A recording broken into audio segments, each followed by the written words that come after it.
Kalau sebelumnya kita udah optimasi pencarian job di Upwork, kita sudah pakai filter, kriteria pencarian sesuai dengan skill kita, kita persempit yang cocok buat kita, yang bisa meningkatkan chance untuk berjodoh dengan job tersebut. Sekarang saatnya buat optimasi proposal kamu. Ada beberapa kebiasaan freelancer saat kirim proposal job di Upwork. Salah satunya mereka bikin proposal yang panjang banget. Dikiranya semakin panjang proposal, semakin meningkatkan chance buat menang. Tapi bikin proposal nggak sesimpel itu, optimasi proposal nggak sesimpel itu. Ada banyak cara atau trik untuk mengoptimasi proposal kamu biar bisa meningkatkan chance atau kesempatan buat memenangkan project di Upwork. Langkah pertama, posting job proposal.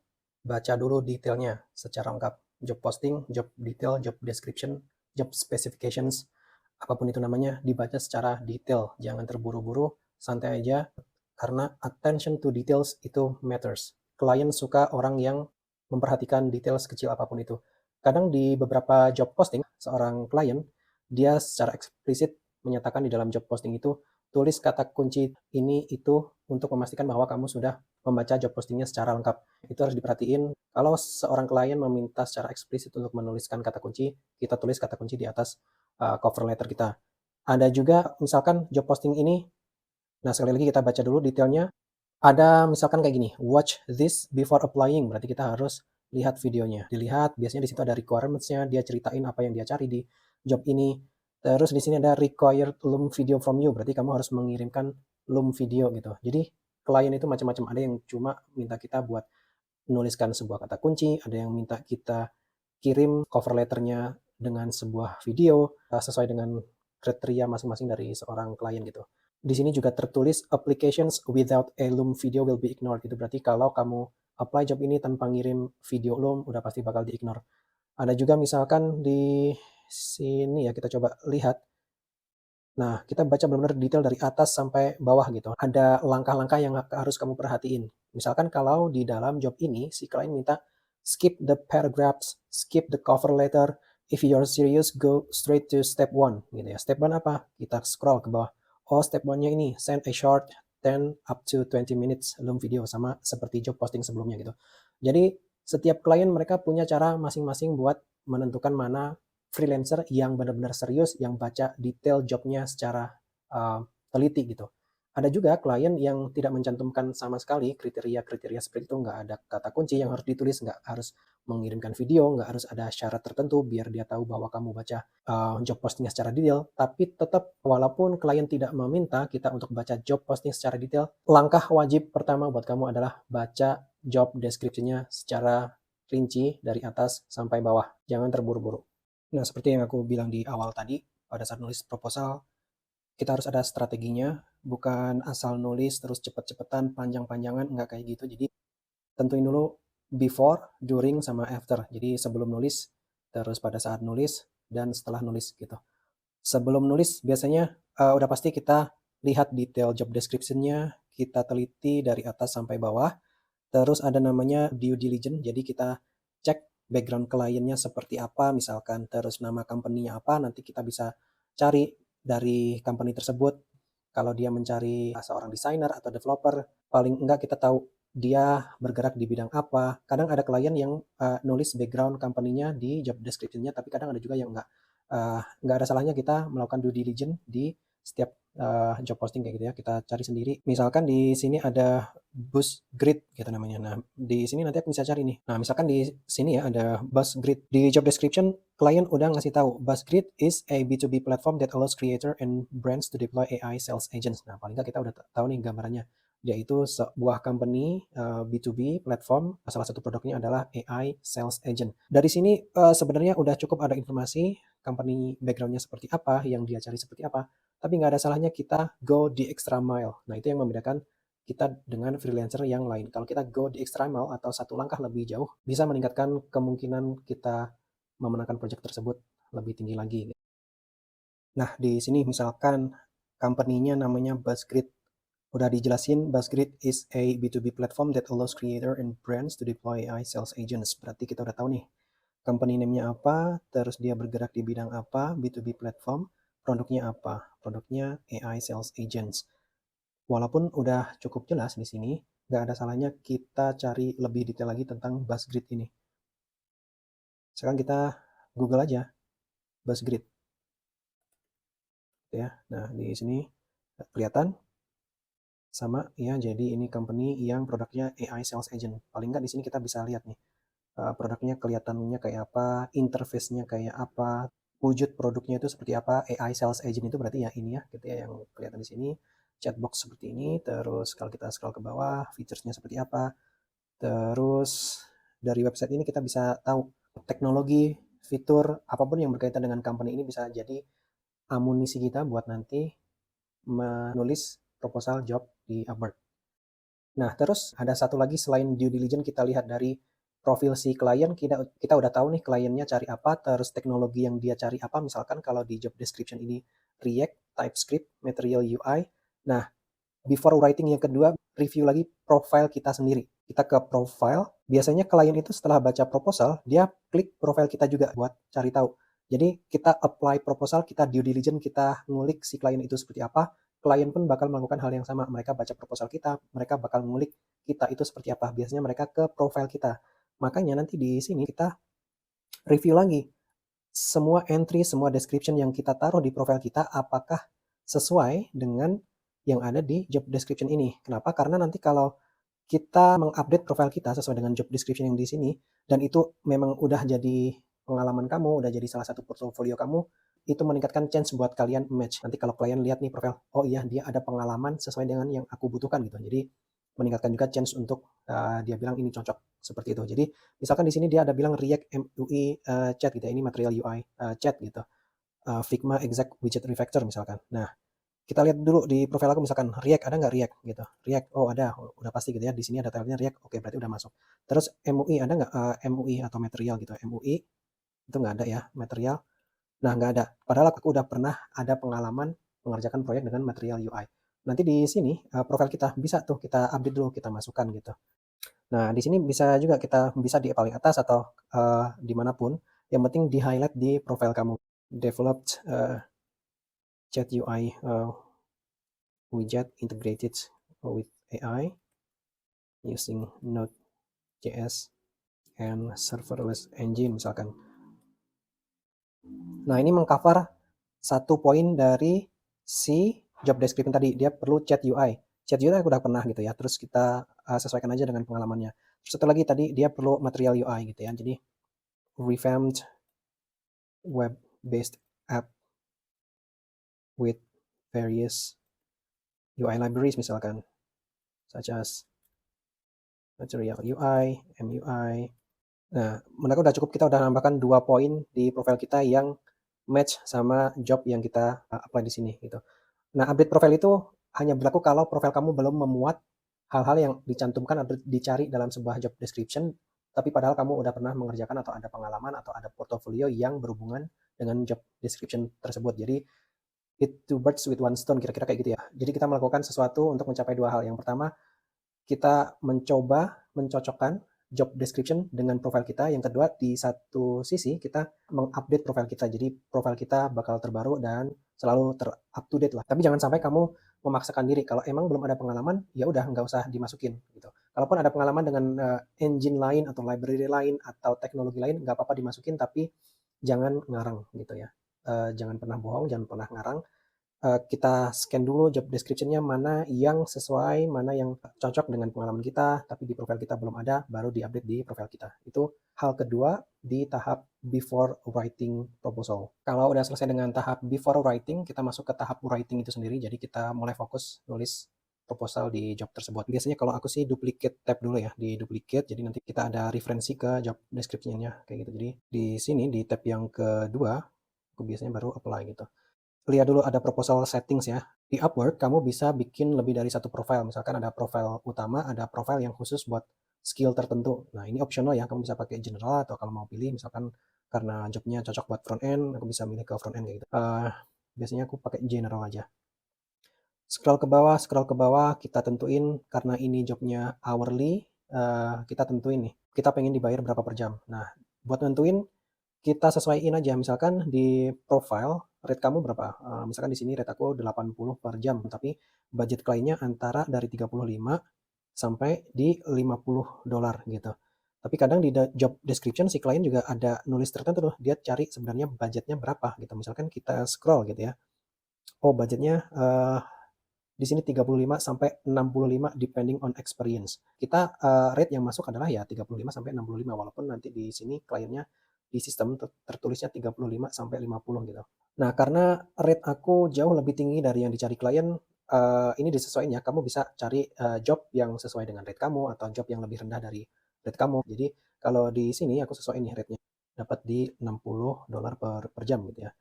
Nah, dari hourly rate ini kita bisa setting terus nanti di section berikutnya ada namanya schedule a rate increase gitu. Kalau jobnya itu bayarnya per jam, nanti dia ada pilihan kamu pengen naik gaji setelah berapa lama. Kamu pengen naik gaji setiap 3 bulan atau setiap 6 bulan atau setiap 1 tahun. Nanti bisa milih dari drop down select a frequency. Kalau aku sih yang penting nyaman dulu sama klien, jadi perkara naik gaji nanti aja, biasanya aku klik never gitu ya. Kalaupun kamu pengen nih, aku pengen naik gaji ya kalau udah 3 bulan nanti kerja gitu.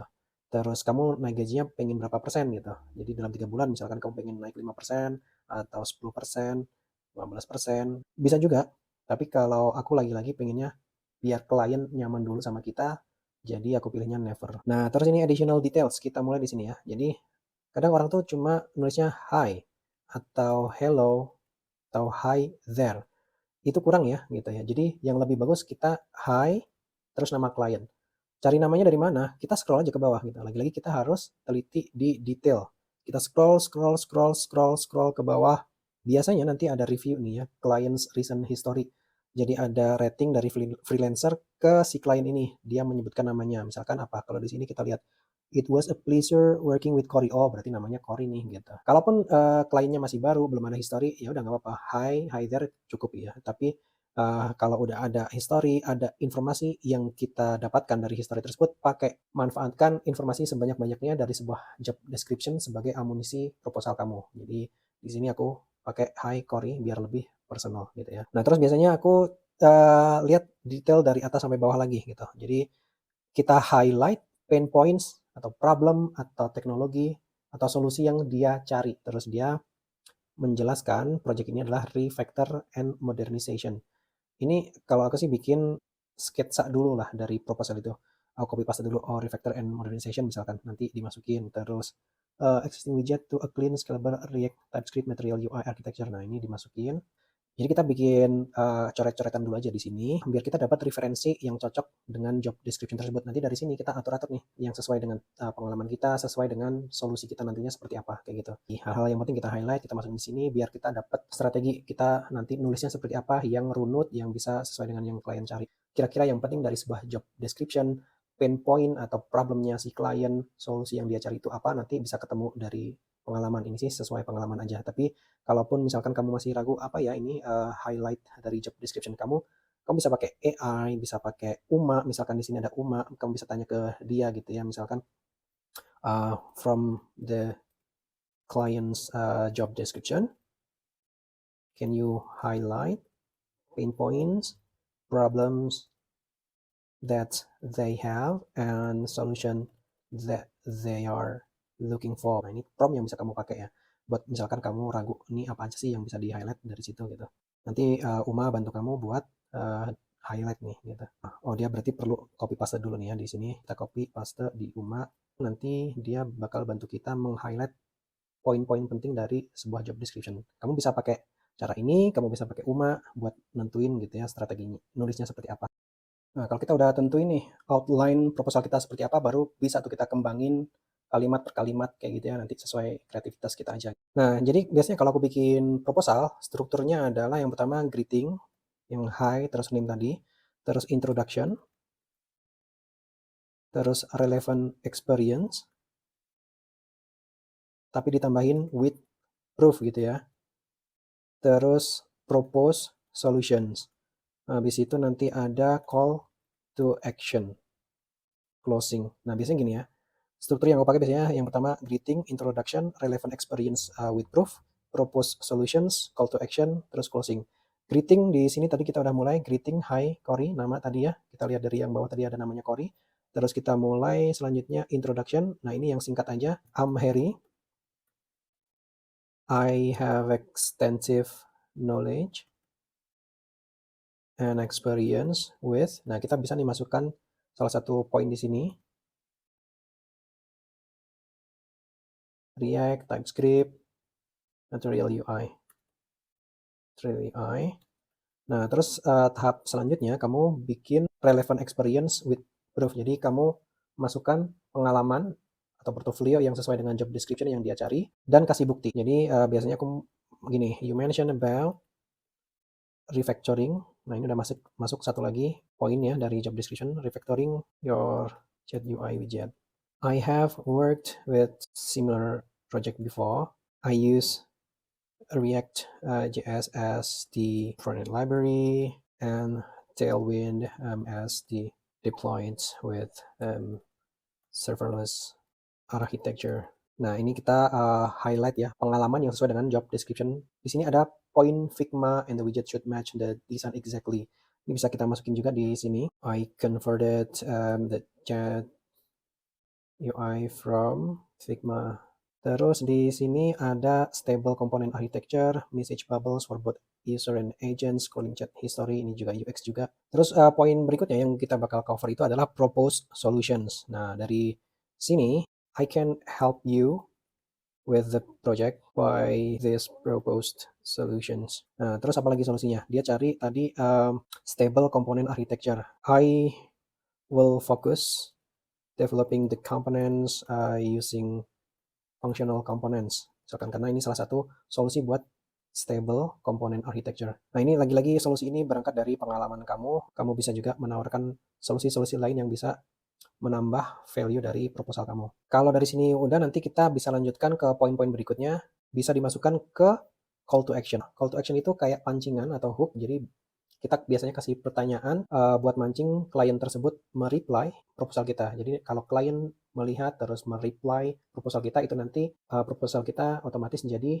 ke tahap selanjutnya yaitu interview. Jadi kita bikin call to action di bawah ini buat memancing si klien untuk menjawab pertanyaan-pertanyaan yang kita ajukan ke mereka. A few questions. Do you have clear documentation on the REST API so that I can follow the integration nicely? Nggak usah terlalu banyak. Kalau dari pengalaman sih bagusnya maksimal 3, jangan terlalu banyak karena kalau terlalu banyak klien juga pusing buat jawabnya gitu ya. Nah, ini aku udah bikin 2 hooks atau 2 pertanyaan buat call to action. Nah, tahap selanjutnya kita masuk ke poin closing atau poin terakhir yaitu penutupan. Biasanya aku tambahin aja confidence bahwa aku bisa bantu dia sesuai timeline, terus kita kasih expectation, set expectation, dan at the same time kita boost confidence gitu bahwa kita bisa bantu project ini gitu ya. I am based in Indonesia. I'm available up to 20 hours a week. I'm confident that I can deliver the project in timely manner. Nah, ini cukup buat closing. Aku best Eri. Nah, nggak cukup sampai di sini. Lagi-lagi salah satu poin yang penting kita lakukan adalah go the extra mile. Jadi bukan cuma ngomong nih aku udah kerjain hal ini, aku bisa bantu kamu buat ini itu, tapi aku juga kirimin screenshot portofolio kamu, link ke portofolio kamu, ataupun demo aplikasi yang bisa kamu sesuai dengan job description. Nah, misalkan di sini aku udah nyiapin ya bikin aplikasi demo kayak gitu ya sampai sejauh itu. Jadi misalkan hello. Nah, yang aku tunjukin di sini adalah bahwa aku bikin demo ini khusus buat si klien tersebut. Jadi bikin proposal job di Upwork itu bukan melulu cuma tentang nulis cover letter ya, tapi kamu bisa nambahin poin lebih dari proposal kamu dengan demo, terus screenshot portofolio atau link portofolio. Jadi gunain sebanyak mungkin amunisi yang relevan dengan job description tersebut. Nah, misalkan kalau di sini tadi aku bikin demo khusus buat job description ini dengan harapan kita bisa menaikkan chance buat memenangkan project tersebut. Kalau udah selesai nulis proposal kita, nanti kita ke tahap selanjutnya yaitu after writing. Jadi setelah nulis, apalagi yang kita lakukan? Yang pertama kita lengkapi lagi job proposal kita. Lagi-lagi kita pergunakan amunisi sebanyak mungkin yang bisa kita lakukan di job posting ini. Misalkan yang pertama ada attachment. Tadi aku udah bikin demo khusus buat aplikasi ini. Jadi aku lampirkan aja tadi bukti demo sebagai lampiran di sini. Terus secara optional kamu juga bisa nambahin profile highlights. Jadi klik dari sini misalkan kamu bisa add Upwork job, kamu bisa meng-highlight nih job-job yang sesuai dengan job description tersebut. Nah, misalkan di sini Ada salah satu job yang sesuai nih yang dia cari, Figma to HTML, CSS, React. Oh ini cocok, berarti aku klik nih gitu. Kita masukin aja mana yang sesuai dengan job description yang klien posting. Terus misalkan kamu ada portofolio, kamu bisa tambahin juga dari button ini. Terus misalkan kamu punya sertifikat gitu ya, yang cocok buat jobs ini, masukin juga di situ biar lebih mentereng nanti job proposal kamu. Setelah itu ada dua hal, yang pertama match tone dan yang kedua proofreading. Match tone itu maksudnya setiap klien itu punya cara komunikasi berbeda, ada yang casual, ada yang formal. Nah, kita sebisa mungkin menyamakan tone proposal kita dengan tone si klien tersebut. Misalkan kalau kliennya ini terlihatnya formal banget nih, kalau bisa kita proposalnya juga formal. Kalau klien job description-nya casual, friendly, nyantai, kita bikin proposalnya juga lebih nyantai. Nah, biasanya aku pakai Uma atau ChatGPT juga bisa buat menyamakan tone antara job description si klien dengan proposal kita, bahasa proposal kita. Misalkan kalau di sini aku pakai Uma, can you check my proposal so that it matches with the client's tones and also proof read. Jadi kita cek ya, misalkan ada kesalahan grammar, ada kesalahan writing, bisa minta tolong ke Uma gitu ya. Nanti Uma bakal bantu menyesuaikan tone proposal kita dengan job posting dari klien, dan juga dia bakal secara otomatis cek kalau ada kesalahan grammar ataupun vocabulary, kita insert. Nah, kita jangan langsung oke-oke aja gitu ya, ini udah oke, tapi kita double check lagi gitu ya, udah sesuai atau belum, poin-poin yang kita masukkan tadi masih ada atau enggak gitu ya. Nah, ini disesuaikan juga ya, misalkan kayaknya ini kurang cocok nih sama aku gitu ya.